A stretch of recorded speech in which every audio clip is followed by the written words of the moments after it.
that America had taken from Mexico, from the Native Americans. They had whatever. But it was still mostly empty, right?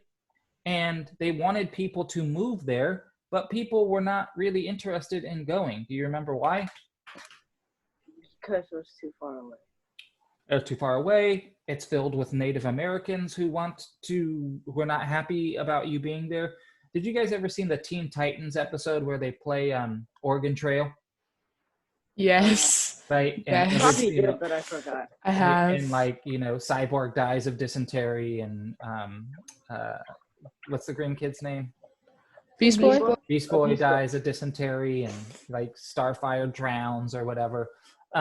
What's dysentery? Dysentery is like a disease that like basically gives you really bad diarrhea, and that sounds kind of funny, but it's like you are so sick in the tummy that you cannot like keep food down, and you basically die of starvation and dehydration. It's a terrible way to go. But you can get dysentery from like drinking bad water just out in the whatever. So sorry, dude. Don't know what to tell you. You want me to text Savad and tell him what the code is? I'm texting him. He said he's entering the code. I sent him an invite. It's not working. I said to restart your computer. But at this point, it's 11:18, and I've, spent like the last 10 minutes trying to get him in. Sure. I guess you could just watch a YouTube video. Yeah. Anyways, I'd like to get him in, but I can't spend our whole video doing that. Anyways, so getting out west was difficult, and land was expensive. Even to this day, land is expensive. Most people your age are not going to be able to afford to buy a house in Los Angeles because housing is expensive. When your parents bought their house, it was already expensive. When my parents bought their house, it was much cheaper. But as more people move to LA, the land becomes more valuable, right? Like if you wanted a house in Beverly Hills, that's extremely expensive. Do you think that buying a house 100 years ago in Beverly Hills was expensive as it is now? No, because there was fewer people, and they had more land. So people didn't have the money, people didn't have transportation, and it was kind of dangerous. So Congress passes the Homestead Act to entice people. They make the land super cheap, kind of like I was telling you, buying a home in Italy for $1. They're trying to get foreign people to move into their cities, into their places. On 192, it talks about the Oklahoma land rush. This was a once-in-a-lifetime event, Enoch. It only ever happened one time in the history of America or anywhere else. Basically, what they did was, the state Oklahoma, Oklahoma City Thunder, the Boo-Boo team? Yes.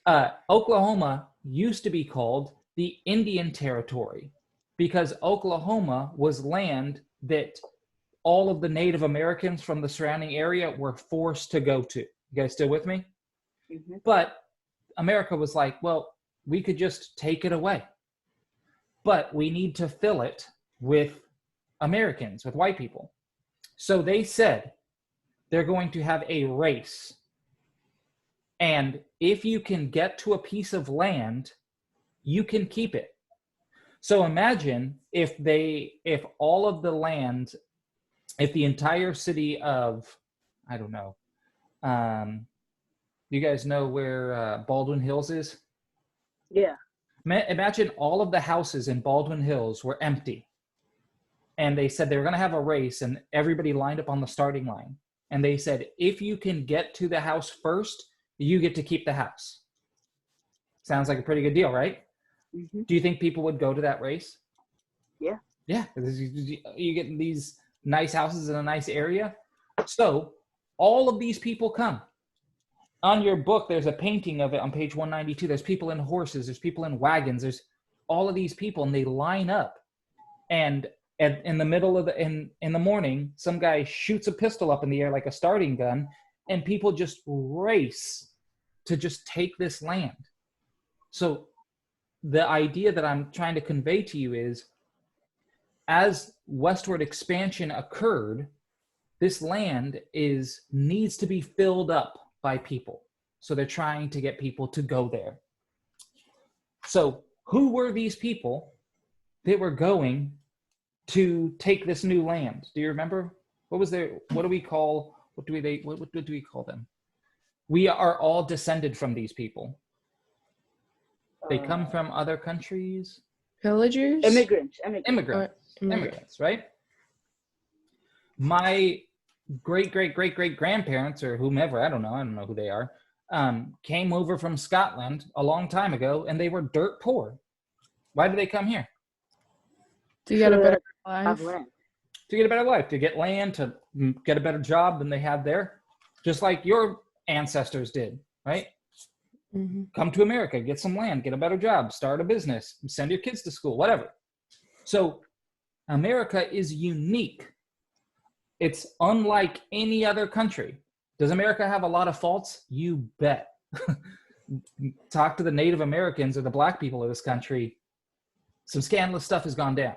However, America is unique in that it is made up of people from all over the world. If you go to Ethiopia, will you find a bunch of Mexicans there? No. Because Ethiopia is like most other countries. It was founded a long time ago by the people who lived there, right? England is filled with English people.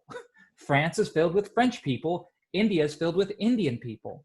But America is filled with Mexicans, French, Ethiopians, Indians, Native Americans. Do you get what I'm saying? America has an immigrant heritage that no other country has, which is why we have a lot of the problems that other countries have. In France, did they have the KKK? No, but that's because France was filled with mainly French people. So America has these unique problems because it is a unique country. These immigrants coming from all over the world. So every city that you go to, there's a Chinatown, right? There's a little Korea. There's a little Ethiopia in LA, right? There's is it on La Brea? Remember what street it is on? I can't remember, but there's near a museum or something, I think. Yeah, maybe. We passed by on the field trip. Yeah, there's a little Jamaica, and you go there and there's restaurants and people can go there. They don't have that in all the other countries. That's unique to America, right? This immigrant country. This land used to be owned by Native Americans. Now it's interspersed with a lot of people. The last thing is on page 195, the rise of industry. What does that word mean? The rise of machines. Machines, yeah. Machines, right? Factories. And America becomes the center of factories in the world. It doesn't start the Industrial Revolution, but it really brings it to its height. Factories are places where you build stuff. So a farm is not a factory. Why not? Because it doesn't have any machines. It doesn't have any machines. And even if it has tractors, what do farms do? They grow crops. They grow crops, right?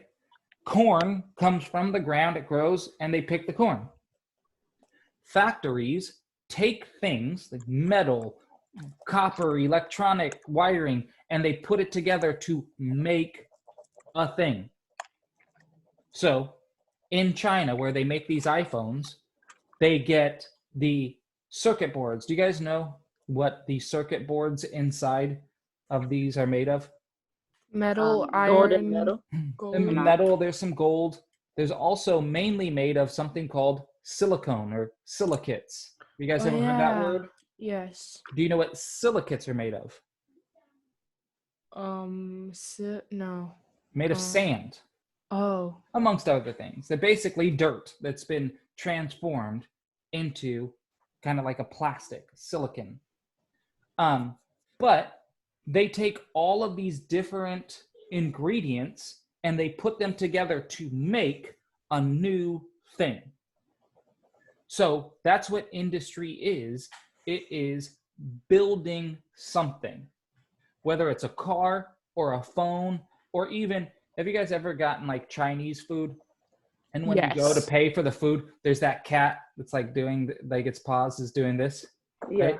That's a fact. A factory made that thing. Your headphones, PlayStations, plates, right? Everything that is made comes from a factory, and we call that industry. Industry uses machines. This is the last thing that I'm going to get to.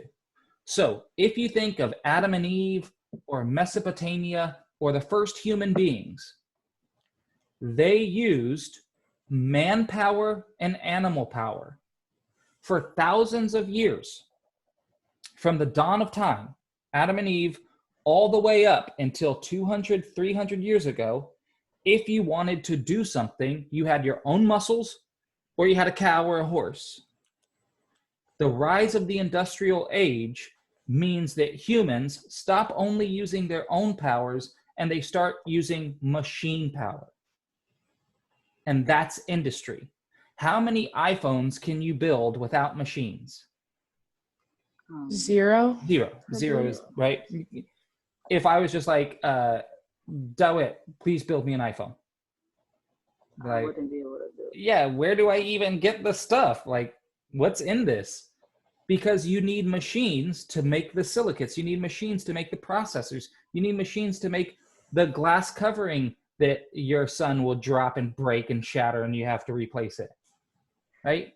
You need machines. And those machines are created during the Industrial Revolution. Did I get that across well enough? All right, guys, I hope you have a